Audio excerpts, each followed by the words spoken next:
saan nasusukat ang ating halaga.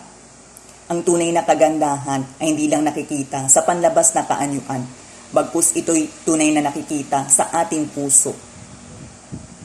Ang antas ng kaalaman at karunungan ay hindi lang nasusukat sa taas ng ating pinag-aralan, bagkus ito'y tunay na natatamo sa pamamagitan ng pagtsatsaga natin matuto.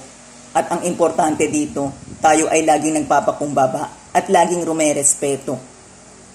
Ang pagkakaroon ng kayamanan ay hindi nasusukat sa dami ng ating pera at ari-arian. Bagkus ang pinakamahalaga ay maayos ang ating kalusugan. Lagi tayong masaya, marunong tayong makontento. At yun ang pinakamahalagang kayamanan. Ang katapangan ay hindi tunay na nasusukat sa dami ng pinapatumba nating kalaban. Bagkus, ang mas importante ay marunong tayong umiwas sa gulo. Lagi tayong umaayon sa tamang katwiran, hindi tayo nasisilaw at natutukso sa yaman. Bagkus lagi tayong pumapanig sa kung ano ang tama at kung ano ang totoo.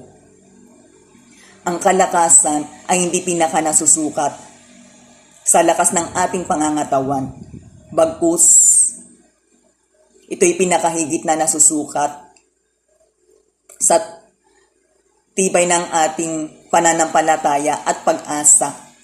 At ang kadakilaan ay hindi nasusukat sa dami ng natamo nating karangalan. Bagkus, ito'y pinakahigit na nasusukat kung paano tayo naglingkod at gumawa ng mabuti habang tayo ay nabubuhay.